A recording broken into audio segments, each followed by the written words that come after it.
ওড়না ধরেছেন কেন? ছাড়ুন বলছি। আজ ওড়না ছাড়লো তো নাই, বরং হাতের বাঁধন আরও দৃঢ় করে এক অতর্কিত হ্যাচকা টান মারল। অপ্রস্তুত তৃষা মুহূর্তেই নিজের শরীরের ভারসাম্য হারিয়ে সশব্দে আছড়ে পড়ল আর্যর প্রশস্ত ও তপ্ত বক্ষপটের ওপর। হৃদস্পন্দন যেন এক লাফে দ্বিগুণ হয়ে গেল তৃষার। আর্য অধরকোণে বাঁকা হাসি রেখা ফুটিয়ে গভীর মাদকতায় কণ্ঠে ফিসফিস করে বলল, এত সহজে ছেড়ে দেওয়ার জন্য তো হাত বাড়াইনি madam. You committed a crime and now you have to pay the penalty. এত বড় একটা ভুল করে পার পেয়ে যাবে ভেবেছো? আর্যর ওষ্ঠাধরের এত কাছে সান্নিধ্য আরুর গভীর কণ্ঠস্বরে তৃষার বুকের ভেতরটা কেঁপে উঠল। উভয়ার্ত কম্পিত কণ্ঠে শুধু আওড়াতে পারল। কি পেনাল্টি? তৃষাকে আর কোনো কথা বলার বিন্দুমাত্র সুযোগ দিল না আর্য। এক ঝটকায় তৃষার কাঁধে নরম ওড়নাটা টেনে এনে ঢেকে দিল দুজনের মুখাবয়ব।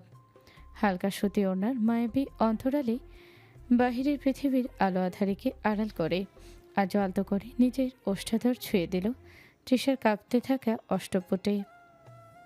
এক লহমায় থমকে গেল চারপাশের সমস্ত কোলাহল, আর বসন্তের এক ঝড়ো হাওয়া এসে কাঁপিয়ে দিয়ে গেল তৃষার সমস্ত অস্তিত্বকে। জোহরা বেগম ধূপধাপ পা ফেলে উঠোন পেরিয়ে সোজা মাহাতাব সাহেবের ঘরে গিয়ে ঢুকলেন। রাগে আর অপমানে তার নাকমুখ রক্তবর্ণ ধারণ করেছে। ঘরে তপ্তপোষে মাহতাব সাহেব স্থবির হয়ে বসেছিলেন। পাশে পাড়ার আরও ২-৩ জন মুরব্বী। জোহরা বেগম মাহতাব সাহেবের উদ্দেশ্যে গলা চড়িয়ে বলতে শুরু করলেন,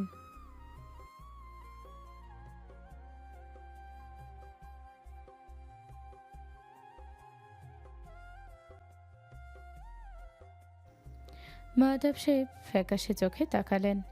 পাড়ার মাতব্বর রহমত মিয়া খু খু করে কেসে বললেন, ঘটনাটা কি মহাব্বত? মায়াডারে নিয়া দিহি পাঁচ কথা শুরু হয়েছে।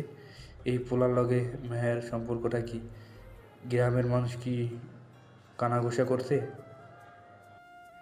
ওনাদের কথোপকথনের মাঝে জোহরা বেগম ঘর থেকে বেরিয়ে এলেন।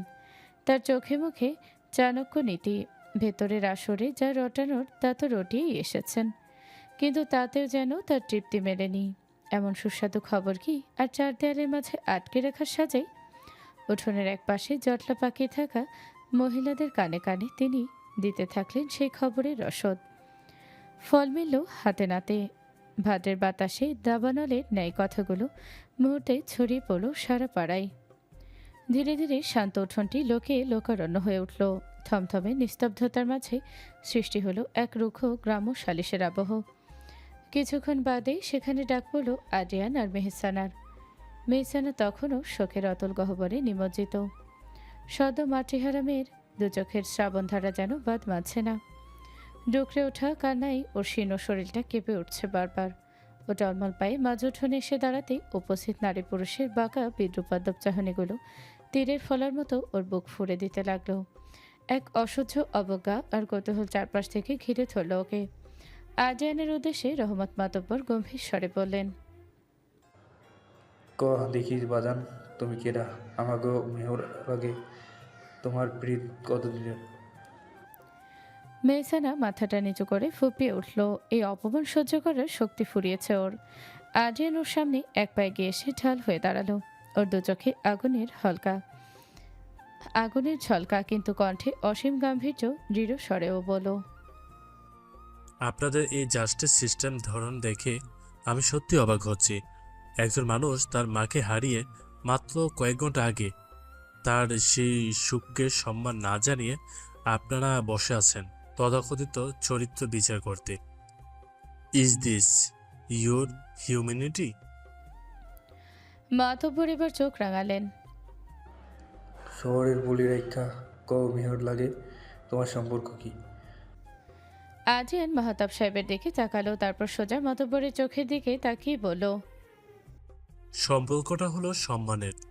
আমি মেহসানকে পছন্দ করি এবং ওকে জীবন সঙ্গিনী হিসেবে দেখতে চাই, আবার পেতেও চাই। আপনাদের বাসায় যদি সেটাকে অপরাধ মনে হয় তবে সেই দায় আমার। বাট বিড়ম্বর, Mehsana is my responsibility now. আমি ওর সম্মানে কাউকে আঁচড় কাটতে দেব না। জহুরা বেগম ফোঁস করে উঠলেন। আদ্রিয়ান এবার মাহতাব সাহেবের হাত ধরল বিনীত তবে অটল স্বরে বলল, Mahtab uncle, I am sorry যে পরিস্থিতির কারণে আমাকে এভাবে কথা বলতে হচ্ছে।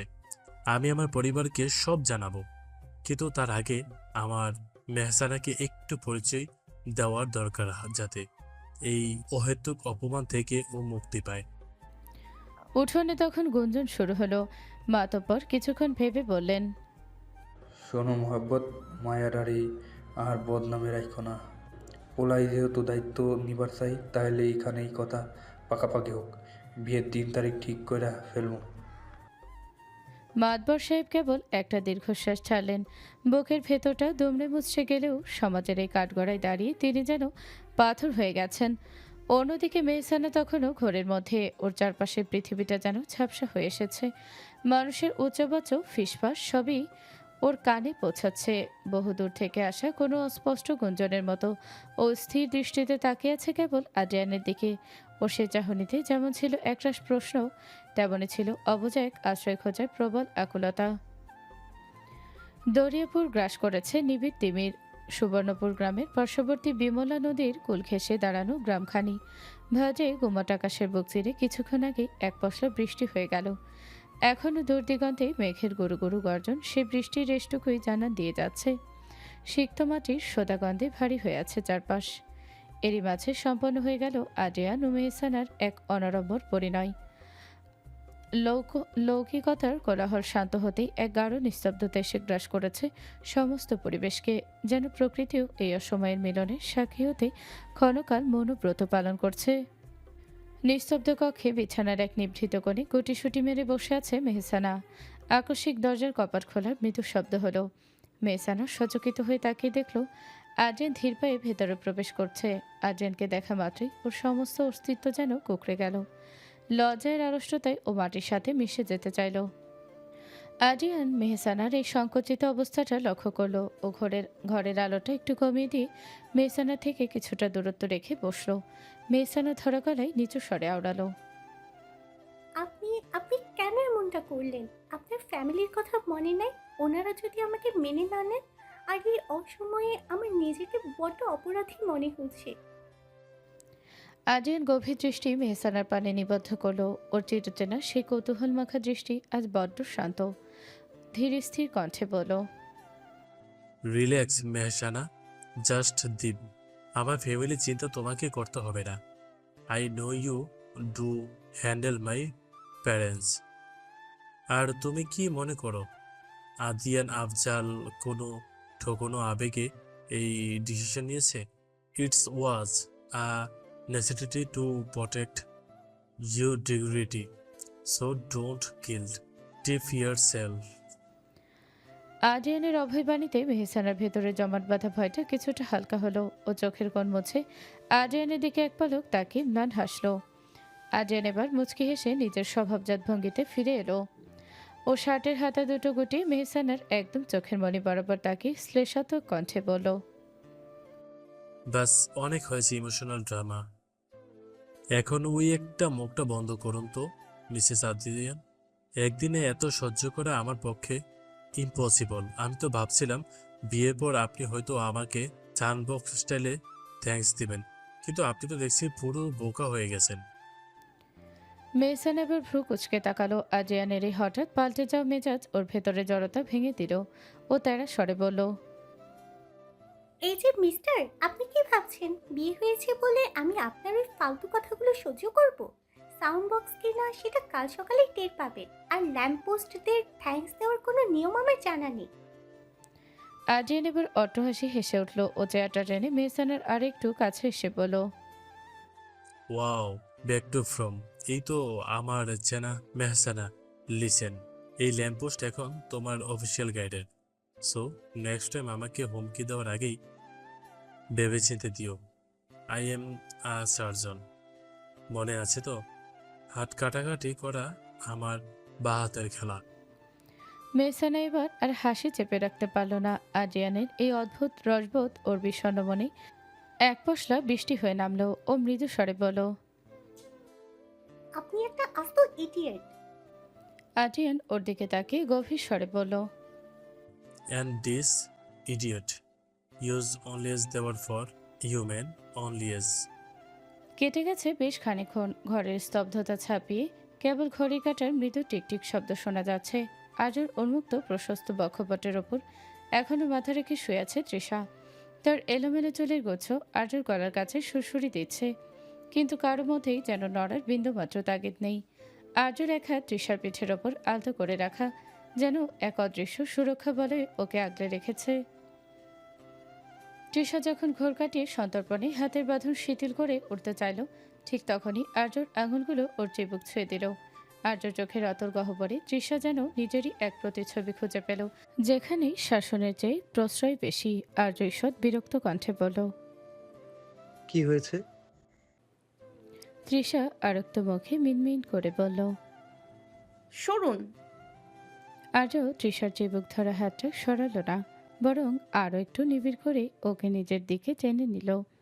ওর চোখের সেই তীক্ষ্ণ চাহনি তৃষার হৃদস্পন্দনকে যেন নতুন করে অস্থির করে তুলছে। তৃষা কোনো মতেই দৃষ্টি সরিয়ে নিয়ে অস্ফুট স্বরে বলল, ওভাবে তাকিয়ে আছেন কেন? কি হয়েছে বলুন তো? আপনার মতলবটা তো ভালো ঠেকছে না। আর্যর ওষ্ঠা ধরে তখন এক অদ্ভুত বাঁকা হাসির রেখা ফুটে উঠেছে। ও তৃষার কানের কাছে মুখ নিয়ে এলো। ওর তপ্ত নিঃশ্বাস তৃষার ঘাড়ের কাছে আসছে পড়তেই তৃষা চোখ বুজে ফেলল।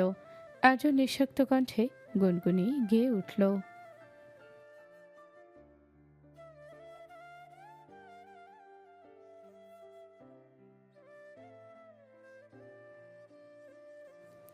আর্যর কণ্ঠের সে মাদকতা আর গানের কলিগুলো তৃষার কর্ণকুহরে পৌঁছাতেই ওর সমস্ত শরীর যেন অবশ হয়ে এলো। ও কিভাবে আর কি বলবে তা যেন মাথা থেকে মুহূর্তেই উবে গেল। এই গম্ভীর লোকটার গলায় এমন চটুল গানের সুর তৃষাকে যেন এক ঘোরের জগতে নিয়ে গেল। ও শুধু অনুভব করল ওনার সে হালকা আবছায়া পর্দাটা আর্যর হাতের টানে আবার ওদের ঘিরে ধরেছে, আর বসন্তের ছোড়ো হওয়ার মতো আর্যর সান্নিধ্যে ওকে এক অজানা নেশায় ডুবিয়ে দিচ্ছে। মিঠে রোদ্দুর গ্রাস করেছে চরাচর। ঠিকরে পড়া কাঁচা হলদেটে রৌদ্ররশ্মিতে চিকচিক করছে বালুকা বেলা। উত্তাল সমুদ্রের লোনা হওয়া জানালা গলি ঘরে প্রবেশ করতে ঘুমের রেশটুকু কর্পূরের মতো উবে গেল তৃষার।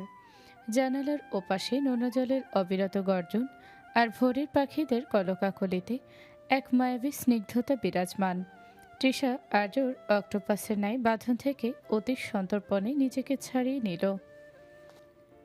পাশে শুয়ে থাকা মানুষটার প্রশান্ত মুখখানির দিকে এক পলক তাকিয়ে ও দ্রুত পায়ে অশ্বমে ঝুঁকে পড়ল। হৃদস্পন্দন এখনও কাল রাতের সেই নেশাক্ত কণ্ঠের গানে অবাধ্য হয়ে নাচছে। শহরের নিচে দাঁড়িয়ে ঠান্ডা জলের ছাপটায় নিজেকে সজাগ করার চেষ্টা করল, কিন্তু তোয়ালে দিয়ে মুখ মুছতে গিয়ে আয়নার দিকে নজর পড়তেই ও থমকে গেল। বিস্ময়ে ও নিজের অধর কামড়ে ধরল। আয়নার স্বচ্ছ বিম্বটি স্পষ্ট জানান দিচ্ছে সে কাল রাতের সেই মধুর উন্মাদনার সাক্ষী। ওর দুগ্ধ শুভ্র গ্রীবায় ফুটে আছে আর্দ্র দেওয়া ভালোবাসার গাঢ় নীলচে ছোপগুলো। ওর গলার ভাঁজে জেগে বসেছে সেগুলো। লজ্জায় তৃষার গাল দুটো মুহূর্তেই আরক্তিম বর্ণ ধারণ করল। ওড়নাটা টেনে কোনো মতে সেই চিহ্নগুলো আড়াল করার ব্যর্থ চেষ্টা চালিয়ে ও তড়িঘড়ি করে বেরিয়ে এলো। ঘর জুড়ে তখন ভোরের মিঠে রোদ খেলা করছে। তৃষা দেখল টুইঙ্কেল ততক্ষণে ঘুম ভেঙে উঠে পড়েছে। আধু ঘুমে থাকা টুইঙ্কেল চোখ কসলাতে কসলাতে ওর দিকে তাকিয়ে একগাল হাসল। তৃষা নিজের অস্তিত্বটুকু ছেড়ে ফেলে দ্রুত ওর কাছে এগিয়ে গেল। ওকে কোলে তুলে নিতেই ছোট টুইঙ্কেল তার নরম হাত দুটো দিয়ে তৃষার গলা জড়িয়ে ধরল। ওর আধো আধো বোল আর নিষ্পাপ হাসি যেন তৃষার সকালটাকে আরো ঝলমরে করে তুলো। তৃষা টুইঙ্কেলের নাকে নিজের নাক ঘষে দিয়ে আদুরে গলায় বলল, good morning my little princess. রাতে ঘুম ভালো হয়েছে মাম্মা? টুইঙ্কেল হাই তুলে তৃষার গাল টিপে দিয়ে বলল, গুড মর্নিং বানি। ইয়েস, বাট বানি ইউ লুক সো রেড। তোমার গাল দুটো আপেলের মতো লাল হয়েছে কেন? Are you sick? টুইঙ্কেলের বাচ্চা বাচ্চা প্রশ্নে তৃষা হকচকিয়ে গেল। গলার দাগগুলো আড়াল করতেই ওনাটা আরও একটু টেনে দিয়ে আমতা আমতা করে বলল, oh darling, I am totally fine. রোদে বোধহয় এমন দেখাচ্ছে। Come on, let's get ready. আজ কিন্তু আমরা নিচে অনেক মজা করবো, ওকে? টুইঙ্কেল খুশিতে তালি বাজিয়ে উঠল ও তৃষার কোল থেকে নামতে নামতে বলল, Oh yes, I want to build a big sand castle. আর পাপা কোথায়? পাপা কি এখনো ঘুমোচ্ছে? So lazy. তৃষা হাসল ও টুইঙ্কেলের গালে একটা চুমু খেয়ে বলল, পাপা ইজ স্টিল স্লিপিং। রাত ভর অনেক গান বাজনা করেছে তো, তাই হয়তো টায়ার্ড। তুমি ফ্রেশ হয়ে নাও, আমি পাপাকে ডেকে দিচ্ছি। Don't worry, you will have a blast today. Twinkle নেচে কুদে অশ্রমে ঢুকে যেতেই কক্ষ জুড়ে স্তব্ধতারা ঘাটি গাড়ল ও ধীর পায়ে বিছানার পাশে এসে দাঁড়ালো। আর্য এখনও অঘরে ঘুমোচ্ছে। শান্ত সুঠাম সেই মুখাবয়বে ভোরের অবাধ্য রোদ্দুরে সে লুটোপুটি খাচ্ছে। তৃষা বিছানায় একটু ঝুঁকে আলতো করে আর্যর কাঁধ ধরে নাড়া দিল। এই যে মিস্টার, অনেক হয়েছে, এবার উঠুন। আর্যর ঘুমের ঘোর কাটল না। ও কেবল বিরক্তির এক অস্ফুট শব্দ করে পাশ ফিরে শুতে চাইল। তৃষা এবার একটু জোর দিয়ে ওর হাত ধরে টানল। আর্য আধা বোঝা চোখে একবার তৃষার দিকে তাকিয়ে বিদ্যুৎ স্পৃষ্টের ন্যায় সোজা হয়ে বসল। ওর চোখে মুখে তখন কাল রাতের সেই ঘোর আর ভোরের স্নিগ্ধতার এক অদ্ভুত সন্ধি। আর্য নিজের অবিন্যস্ত চুলে হাত চালিয়ে একটু বাঁকা হেসে বলল, গুড মর্নিং মিসেস এহসান। তোমার তো দেখছি এনার্জি লেভেল একদম হাই। কাল রাতের পেনাল্টি সেশনের পর আমি তো ভেবেছিলাম তুমি আর বিছানা ছাড়তেই পারবে না। তৃষা লজ্জায় যেন কুকড়ে গেল। ওনা দিয়ে গলাটা আরও একটু আড়াল করে ও মেয়েকে রাগ দেখিয়ে বলল, আপনার ওই বাজে বকা বন্ধ করুন তো। টুইঙ্কেল কিন্তু উঠে পড়েছে। ও এখন দেখলেই বুঝবে ওর পাপা কত বড় একটা ড্রামা কিং। আর্য বিছানা ছেড়ে উঠে তৃষার একদম কাছে এসে দাঁড়ালো। তৃষা পিছিয়ে যেতে চাইলেও আর্যর দীর্ঘদেহী অবয়ব ওকে যেন দেওয়ালের সাথে বন্দি করে ফেলল। আর্য আলতো করে তৃষার কানের লতি ছুঁয়ে ফিসফিস করে বলল, drama king? I think I am more of a romantic dictator. আর বাই দ্য ওয়ে, ওই ওড়না দিয়ে নীলচে দাগগুলো ঢাকার চেষ্টা করে লাভ নেই মাই লাভ। ওগুলো আমার personal signature. It looks pretty on you. Trisha আর্যর বুকে আলতো একটা কিল মেরে বলল, ইউ আর ইম্পসিবল ক্যাপ্টেন। জান বলছি, ফ্রেশ হয়ে নিন। আর্য তৃষার কপালে একটা চটজলদি চুমুখে অশ্বমের দিকে পা বাড়াতে বাড়াতে পেছন ফিরে তাকালো। চোখে সেই চিরচেনা দুষ্টুমি নিয়ে বলল, ওকে ম্যাম, আপনার হুকুম শিরোধার্য। But be ready for.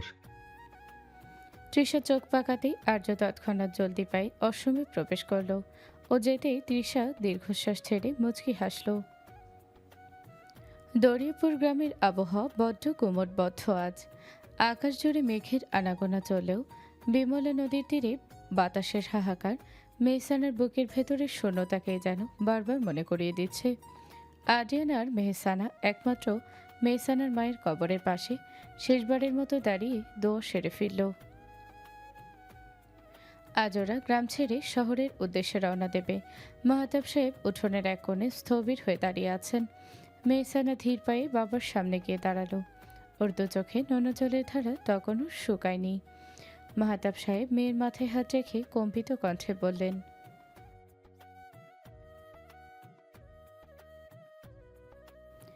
Mehsana ফুপিয়ে উঠে বাবার হাত দুটো চেপে ধরল। পাশে দাঁড়িয়ে থাকা আরিয়ান মাহতাব সাহেবের কাঁধে হাত রেখে আশ্বস্ত করার ভঙ্গিতে বলল, uncle please don't blame yourself. মেহসানকে আপনি আমার হাতে তুলে দিয়েছেন, এটাই আমার কাছে অনেক বড় পাওয়া। আই প্রমিস, ওর চোখে আমি আর কোনো দিন অস্ত্র জমাতে দেব না। Sure be safe and happy with me. Mahtab Saheb ঝাপসা চোখে আরিয়ানের দিকে তাকালেন। আরিয়ান মেহসানার দিকে তাকিয়ে নরম স্বরে বলল, Mehsana, it's time to go. নিজেকে শক্ত করো, জীবনটা অনেক বড় আর আমাদের কয়েকটা পথ একসাথে চলতে হবে।